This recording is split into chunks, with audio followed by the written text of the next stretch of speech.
is presented by Bass Pro Shops. Your adventure starts here. And in part by Cars.com. Now, Cars.com helps you get the right service without all the drama. So James Harden signs a huge deal with Adidas, and then he goes out publicly wearing Jordans. Stephen A., what's he thinking? Not much, clearly. Wasn't very, very smart on his part. You signed a $200 million deal.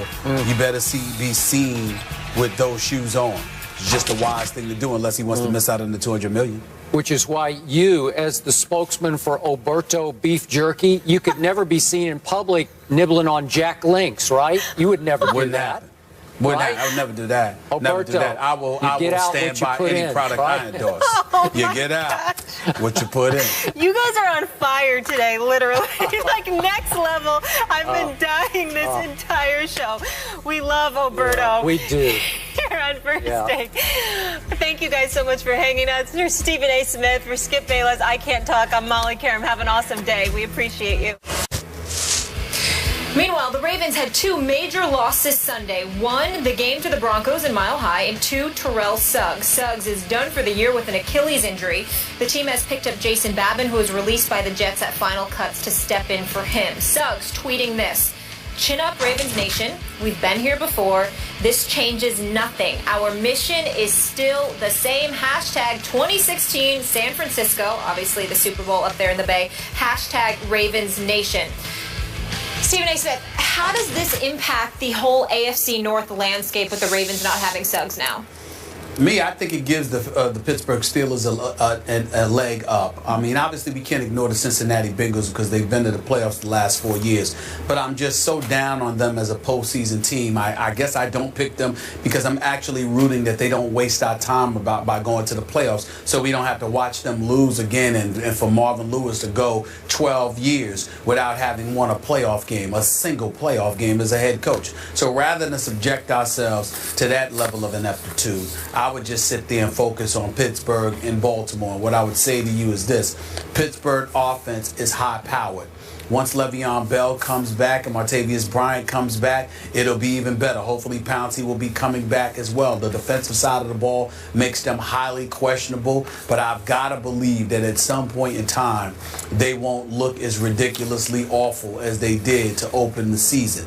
Having said all of that, I look at Baltimore, and my question is, even though I think that losing Terrell Suggs is a devastating loss, their defense is still going to be big time with Jimmy Smith, with Webb, with C.J. Mosley and those boys. I believe in that defense, but I do think, Skip, they've lost a little something because you don't just replace Terrell Suggs, who combined with Mosley for 29 sacks last year. That's a hard thing to replace. And I think that how you offset that is by producing more offensively. And then that leaves me questioning. That means I have to rely on Flacco even more. Even though he had an outstanding year last year, I don't think that that's going to be the case this year. Steve Smith is entering his final season. We believe in Steve Smith. We both love him. We think he's a stud. But Torrey Smith is gone. And when I look at what they have in Perriman, we just don't know what he's going to be able to deliver. So all of those things being considered, even though I like Forsett a lot and what he's capable of doing, everybody knows him now. He's not going to surprise anybody. I just think the loss of Suggs, from a motivational perspective as well as from a production perspective, you don't just lose him and things remain the same. Even if it's just a little bit, you've lost something. And them with the Steelers was nip and tuck. And when you combine that with the fact that the offense would need to make up for the loss of Suggs, I don't see this offense being able to do it. I'm not saying they're not going to make the playoffs. I'm not saying they're going to fall apart. But I no longer perceive them as my division winners in the AFC North because I think losing Suggs is going to cost you something. I refuse to believe a player of that magnitude being gone means nothing. I hear what you're saying, and yet I still like the Ravens to win this division. I still have Pittsburgh winning a wild card. But listen, I like the heck out of Terrell Suggs, I should say. Yep. I've had many battles with him on this show, but I respect the heck out of him on the football field. Unfortunately, his other Achilles just snapped. He's had 2 of them now on both sides. That's just freakish, flukish, bad luck. I don't know what it is. I can't explain. That's the most inexplicable injury of all the injuries. Is why your Achilles, when you're basically doing nothing, just snaps. I guess it's just meant to be. So I feel for him. But he's going on 33 years of age, and even though I completely agree with you on the leadership side, the experience side, the presence side of having Suggs in your locker room and on your sideline and in your defensive huddle and sometimes in the backfield on 3rd and long, I get all that. But in this game last Sunday at Denver, big opening game for them, place where they've been very successful, man, I look at his stats, there aren't any. Mr. Suggs registered 0-0. He didn't have a tackle or a sack until he was gone with 8:21 left in that game. And they did have 4 sacks as a team, and you mentioned C.J. Mosley had a couple, Canty had 1, McClellan had 1. Ozzie Smith is a flat-out wizard of a GM. I don't know that there's anybody better in football at picking players, that knowing talent, than Ozzie. He just keeps reloading and reloading and reloading. And half the time I look at the names that Flacco's throwing to, Crockett Gilmore, I know he was there last year, but I don't even know who these people are, and they're all pretty good. And you watch some football. I do, but they're throwing. Flacco throws into the end zone on Sunday against Peyton Manning in Denver. He throws into the end zone at the end of the game to win the game and hits Crockett Gilmore right there. And it took 2 Broncos coming across making sensational plays. Some of the best double play that I've seen in a long time where you just took the ball out of his hands and intercepted it and saved the game. You're going to win it or lose it, and they barely lost it. But Flacco did, and I'm no Flacco fan, as you know. He's Joe Fluco half the time to me. But that wasn't Fluco. That was just flat-out Flacco.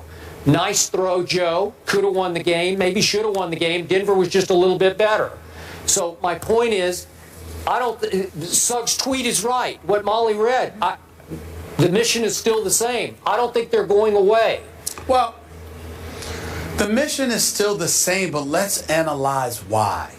Because of the genius that Ozzie Newsome is when it comes to finding talent.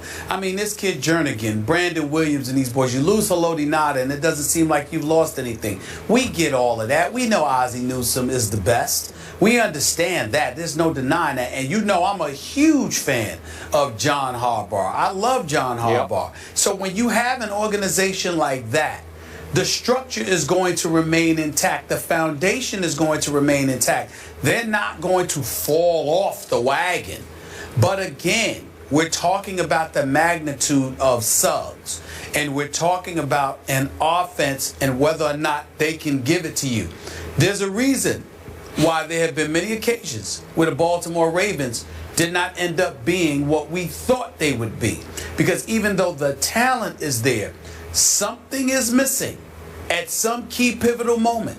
And as a result, it ends up negating their ability to propel themselves. Okay. And I think this is one of those instances where it'll happen. They'll make the playoffs because they're too stout not to.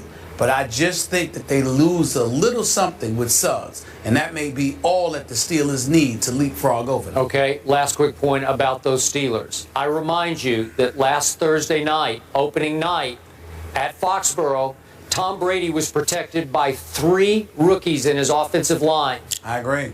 And this kid running the ball behind Tom Brady, the kid that Rex can't remember his name, that kid had been out of football for 2 years, and they got away with him running and catching the football and torched the Pittsburgh defense. I'm just not sure it's good enough to stand up to win this division.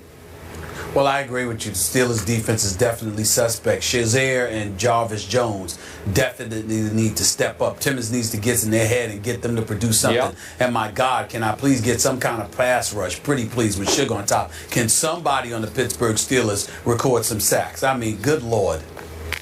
So, Stephen A., you have the Steelers winning the division. Skip, you have the Ravens and the Steelers getting in with a wild card? Yep.